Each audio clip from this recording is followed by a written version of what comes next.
You know, it's almost impossible to believe, but Deadpool came out 10 years ago today.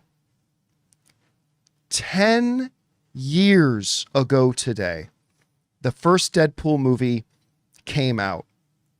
And much like the first X-Men movie, completely changed the future for comic book films, because that was the film. It wasn't Blade. I mean, just listen to the Hollywood producers talk about it. It was that X-Men movie that made all the Hollywood studios look at it and go, oh, comic book movies can be this. They can be big, family-friendly, viable hits.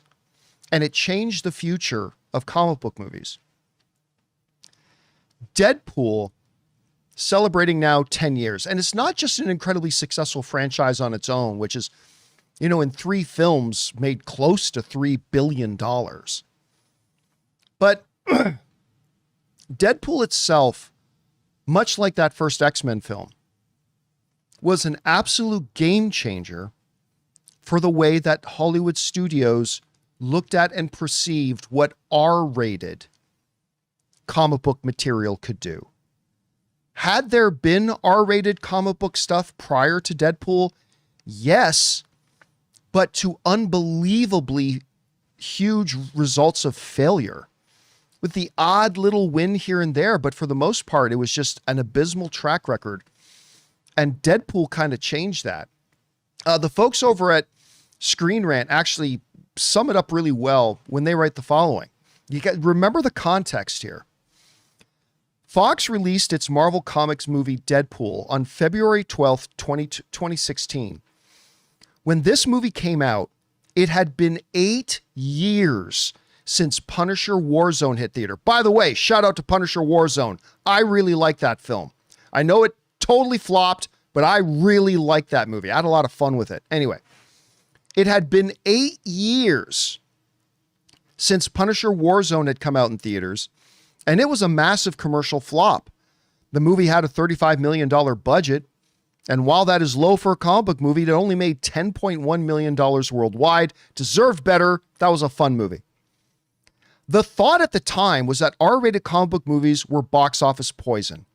The last rated R Marvel superhero movie that really had any success was Blade in 1998, and that franchise dropped to a PG-13 for its sequels and died after 3 films.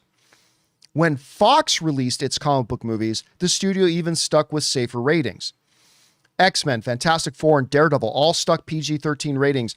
That was the safe spot, as even with the movies that had bad reviews, the film still received decent box office takes. However, there was an outlier. In 2010, a Marvel Comics property called Kick-Ass was released, although it was published under Icon imprint and didn't really make all that much money. I mean, in the grand scheme of things, for its budget, it really did. I love Kick-Ass. Oh my God, I love Kick-Ass so much. But here's the thing, and it goes on, and you hear a lot of the producers talk about it. Today, I remember Seth Rogen, Rob, talking about there wouldn't be Invincible today. Yeah, you had the graphic novels. Well, yeah, I mean, but you wouldn't have Invincible today had it not been for what Deadpool did. We wouldn't have The Boys today had it not been for the success of Deadpool. We would not have a number of the R-rated comic book projects that they're doing had it not been for Deadpool. And, you know, it was so bad that Fox even turned Ryan Reynolds down. They said no, to the point where he finally admitted last year that he leaked his own Deadpool concept piece that got the fans on board and everybody came in. And this is one of those things, every once in a while, Rob, you can get these big, fantastic films, and that's great. But now and again, you get a film that was really great, but also actually kind of changed the direction the industry went in a bit. And Deadpool was definitely one of those films when you look at the history of it, what came before it and then what came after it, and what producers say they were then suddenly comfortable making now that Deadpool had come out. And then, of course, the other year, Deadpool and Wolverine comes out, its 3rd film, its most successful of the franchise, the most successful Marvel film in ages, making over $1.3 billion. So anyway, Rob, we're sitting here on the 10th anniversary of when that first Deadpool movie came out. What do you think about when you think about the franchise, and reflect a little bit on like the impact that it had on the genre as a whole? Well, one of the things that I think is really apparent about the first Deadpool, a movie that I really love because it works on multiple levels. It's a great superhero movie. It's a great comedy. It's a great romance. And it's a great action film. And it is born out of passion in the sense that Ryan Reynolds really the prime mover behind this. I love when there's that clip on, I don't know which talk show it's on, when maybe it's Graham Norton, when he basically admits that, yeah, I leaked the test footage. And the fact that Ryan Reynolds, coming off of X-Men Origins Wolverine, where we first saw that botched version of Deadpool that Ryan Reynolds also played, that he was willing to come back. He liked the character so much and basically will this movie into existence. It's truly born of his passion. And then to get a director like Tim Miller, who really hadn't had his breakthrough, he'd shown that he'd done some really incredible superhero work on the Justice League, the Injustice game, that long teaser he'd done, and he's a very talented VFX artist. The combination of the two, because Tim Miller really wanted to prove himself and did some really innovative things, visual effects wise, and they didn't try and overreach. It's a contained. I mean, it was a $65 million movie, but it's a fairly contained film, and the script is terrific as well. And I think it's a perfect example of a great piece of popular entertainment that was born from artistic passion and by people that really knew what they were doing. And I think that's when you can't ask for anything better. And a studio allowing these people to cook without interfering. And there's probably all kinds of people that were second guessing this kind of thing, because if it wasn't for Deadpool's success, would we have got Logan?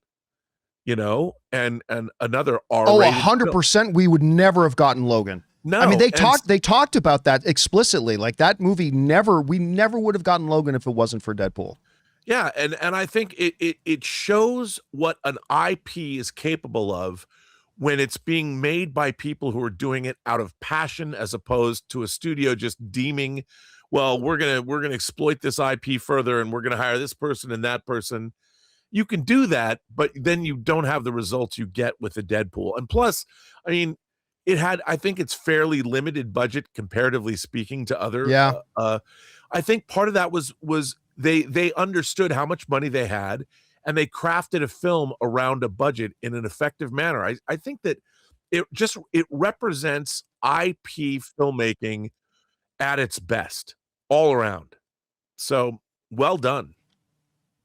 Yeah, as we sit here on, again, hard to believe, the 10th anniversary of that movie coming out. It's still one of my favorite films.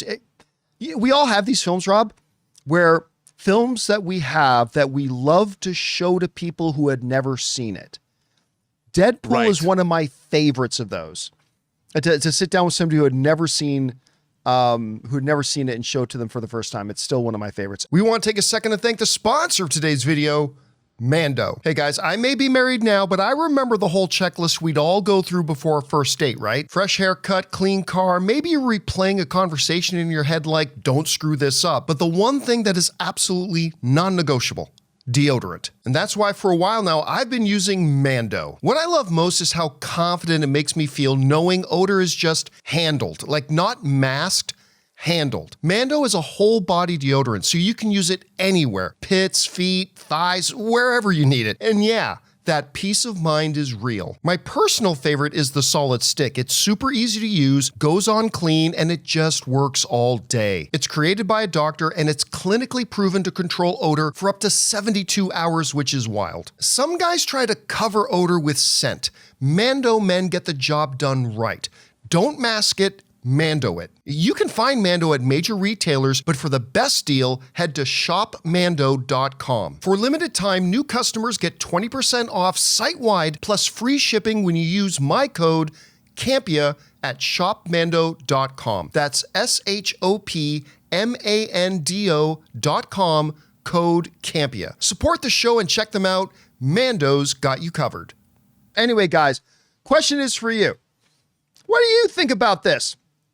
Deadpool, oh my God, is now, as of today, 10 years old. It's been a decade, my friends, since this thing had come out. What do you think about it when you think about the movie? Whatever your thoughts are, jump down to the comment section below and let us know your thoughts. Hey guys, thanks so much for watching this video. Make sure you like the video, leave a comment, and subscribe to our channel. And don't forget, we have a daily podcast called the John Campea Show podcast, available on Apple Podcasts, Spotify, or your favorite podcasting app of choice. Go and subscribe to it today so it'll be there when you need it.